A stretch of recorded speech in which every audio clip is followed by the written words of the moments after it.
Hey everyone, my name is Mitch. I'm one of the pastors here at Suncrest, and you are watching a very special episode of Suncrest On Demand. Why is that? Well, let me tell you. Right now, anyone who is part of Suncrest is working to make a huge difference in Northwest Indiana. We decided that in order to be the most for the region we could be, it would be best to move church services online so we could be all in on making a huge difference in person.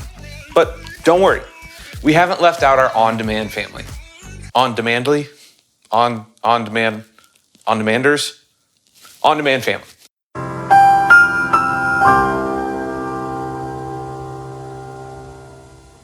Head to suncrest.org/FTR to find out how you can make a difference by partnering with us and Phil's friends to show some love and care for people battling cancer right now. A couple of things before we go any further today. The first is before you turn off this video, smash the like, subscribe, and share buttons. I know that some of you are watching your very first Suncrest On Demand, and I am super excited you're here. Now, help me help you. If you text the word Suncrest to 94,000, I will send personally a digital gift card directly to your phone simply for making it this far in this video. Come on, free coffee. And while you're at it, if you don't have it already, download the Suncrest app. When you use our app, you get insider access to things like past content, upcoming events, stuff to help your kids and students engage with their faith journey, and much more. In our app and on our website, you can also partner with us financially. If you want to write a check or give cash, feel free to drop that off at our office this week. Your generosity makes weeks like this happen, and it even helps new churches all over the world make a difference in their communities, just like we are. So, on behalf of all of us, thank you for using your finances to change lives. You know, every week at Suncrest, we experience communion. Not out of tradition or not out of just doing it to do it, but simply to focus everything we do, whether that's a serve week or whether that's an online church service, around the sacrificial love of Jesus. So, now's the time for you to gather some food and drink to represent Jesus' body and blood. While you're doing that, I'm gonna put a timer on the screen for you to take some time to reflect, pray, and take the elements when you're ready. Once that countdown has ended, I'm gonna turn it over to Suncrest's lead pastor, Greg Lee, as he goes through part 3 of For the Region. All right, I'm going back to serving.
Hey everybody, one of the things I've noticed in life is that there are some people who are beautiful, happy, and inspiring. Just being around them lifts my spirits, makes me feel better, and kind of makes me want to be like them.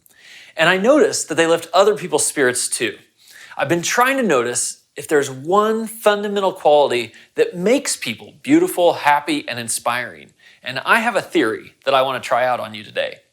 And of course, there are some people who are the opposite extreme. They are ugly, frustrated, and draining. And I have a theory about that too. And most of us are somewhere in the middle. Maybe you're like me. I want to be the person who's beautiful and happy and inspiring to others, but I'm also very aware that I have a long way to go.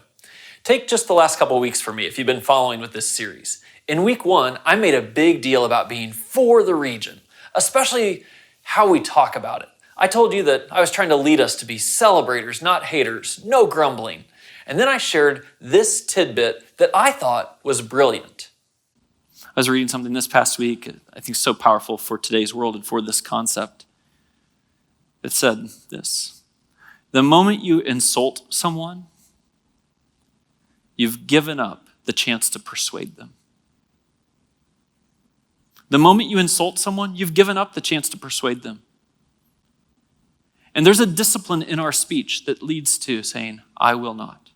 I will not speak negatively about this. And of course, I had a lot of people talk to me about how true that is. But fast forward 7 days. In my message last week, I let something get under my skin, and I actually said this out loud to everybody. Maybe you remember it. Coming to serve next weekend instead of coming to a worship service. How many of you are thinking like, yeah, I get to, and how many are like, I guess I will, or maybe you're thinking you won't because you're a loser, and then seriously, you have to, loser is a strong word, but what other word is there? So how do you cast a vision for speaking positively, not grumbling, and definitely not insulting people one week, and then do that? Well, it's because I'm somewhere in the middle between being the person who's beautiful, happy, and inspiring and the person who's ugly, frustrated, and draining. I'm a total work in progress. But then it's almost like God placed some of those beautiful, happy, inspiring people in my life this week. On Sunday night, we had Johnny and Janelle Knox come over to our house. They are some of the most unselfish people that I know. And there's no way I can tell you their whole story, but this is what's going on in their lives. Janelle grew up here. God has shaped her life. She met an amazing guy. And they've served on the other side of the world in a country called Myanmar for a number of years. They've given up so many things here, but they just invest in people over and over. They're lifting people out of poverty. They're helping people start businesses. They're helping people find Christ. It's amazing. I've been in Myanmar with them, seeing the work that's been done. And every time I'm around them, whether it's over there or whether it was at my house Sunday night, I'm just inspired by them. And I think, here's the deal. They are ones who have mercy.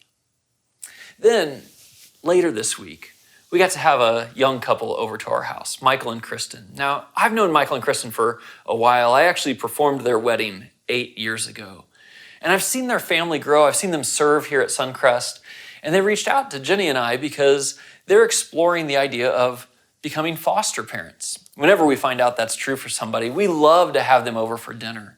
And that dinner, I sat there looking at them and I thought, these are beautiful, inspiring, happy people. They're, of course, the kind of people who would want to share their life with people in need. I thought, they are ones who have mercy. Now, if you flip that and you think, well, what about the ugly, frustrated, draining people? Here's my theory with that. They're the ones who have no mercy. So this weekend, week 3 of For the Region, I want to lead each of us to grow toward being the one who has mercy for our region. I think it's the ultimate win-win. You become more beautiful, happy, and inspiring, and the region heals from hurts, large and small. So what does it mean to be the one who has mercy for our region? Well, I think it means that you notice. I notice people fighting through loneliness, disability, financial need, poverty, sickness, addiction, and broken families. There's a lot of hurt and brokenness in our region. And then when I come across them, I just lean in and serve those needs. And I think when you do that, then you think, then I get it. The paradox of what Jesus said. Whoever wants to save their life will lose it, but whoever loses their life for my sake will save it. A total win-win. A region heals, and you become a person who is beautiful, happy, and inspiring. See, over the last 7 years, I'm constantly encouraged by how hungry our church is to engage the hurting people in our region, to be the ones who have mercy. I remember back to 7 years ago, I actually had a sense from God that our church needed to go all in with serving Northwest Indiana. And I anticipated that it would be a gargantuan task to invest so much of our financial resources and our human resources in this. I cast the vision to make sure we give hundreds of thousands of dollars a year and make sure a significant slice of all our volunteer teams aren't just serving under our roof, but with local nonprofits out on the front lines of the pain in our region. And we asked all of our groups, not just to sit around talking about the Bible, but to make sure that we're serving local needs regularly, even monthly. It was a gargantuan vision and a gargantuan task. But get this, instead of feeling like I had to twist people's arms, convincing them that this is what we should do and where we should go, I more often heard something like this. Hey, Greg, it's about time.